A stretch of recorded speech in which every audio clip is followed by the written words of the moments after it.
7h44, Manuel Bompard était à Valence hier soir pour animer une réunion publique. Eh bien, il est avec nous dès ce matin, Emmanuel Champal. Bonjour Manuel Bompard. Bonjour. Député des Bouches-du-Rhône, coordinateur de la France Insoumise. Vous en pensez quoi des annonces de Michel Barnier et de ses 60 milliards d'économies ? Vous vous êtes remis ?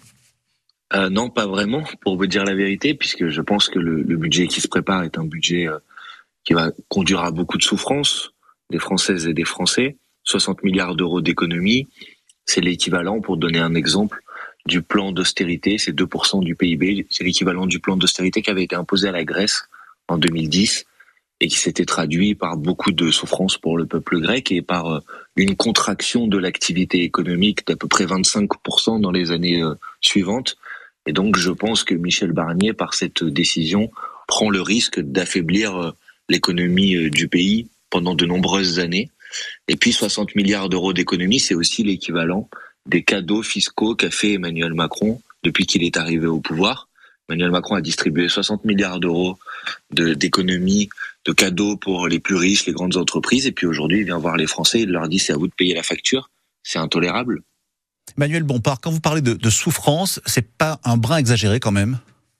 Non, je ne crois pas. Par exemple, pour donner un exemple très concret, quand le gouvernement s'apprête à reporter la revalorisation automatique des pensions de retraite pendant les 6 premiers mois de l'année 2024, c'est 150 € en moins en moyenne pour un retraité.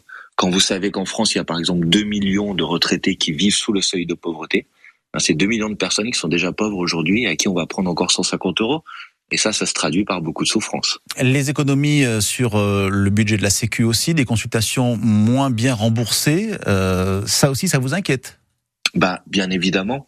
Alors encore une fois, je ne veux pas dire qu'il n'y a pas besoin de lutter contre le déficit, qui effectivement est trop important.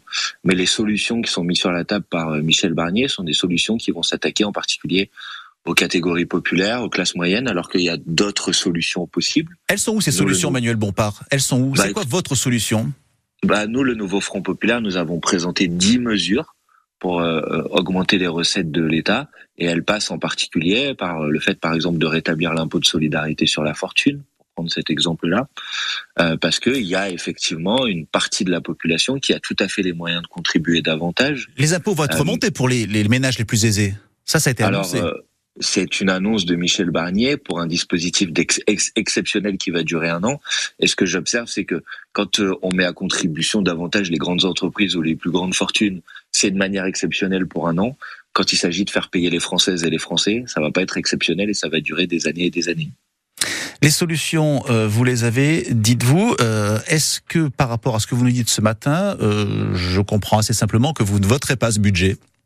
Je vous le confirme, non seulement nous ne voterons pas le budget, mais en plus, dans l'hypothèse où le gouvernement déciderait de passer en force en utilisant l'article 49.3 de la Constitution, nous déposerons une motion de censure pour empêcher ce budget de passer. Encore une fois, il y a d'autres options politiques qu'on peut mettre sur la table qui passent par une contribution plus importante des plus riches et des grandes entreprises. Et je vois bien que malheureusement, c'est pas le chemin que prend Michel Barnier aujourd'hui. Manuel Bompard, coordinateur de la France Insoumise, vous étiez hier soir à Valence pour une réunion publique. Vous êtes allé rendre visite quand même à une association dans le quartier Font-Barlette. Les personnes que vous avez rencontrées, elles vous ont dit quoi sur leur vie quotidienne ?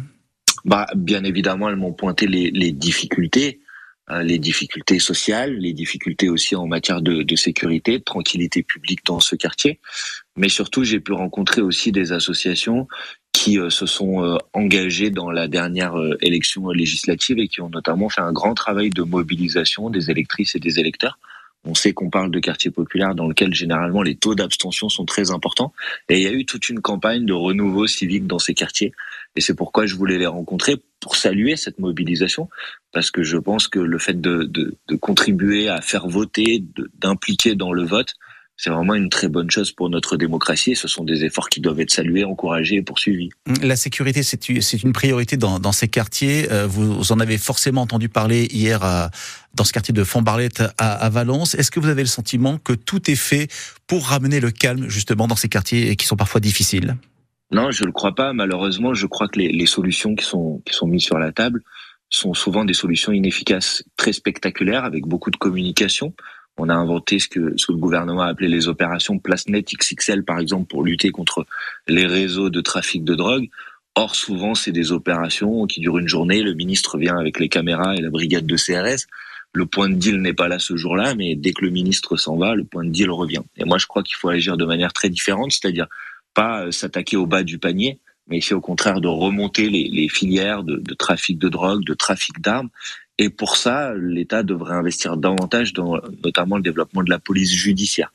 Je trouve que trop souvent, malheureusement, on fait primer la communication, la médiatisation, plutôt que sur l'efficacité des solutions qui sont mises sur la table. Par exemple, moi, je crois qu'il faut doubler les effectifs de la police judiciaire. C'est la police judiciaire qui enquête, c'est la police judiciaire qui obtient des renseignements, qui remonte les filières.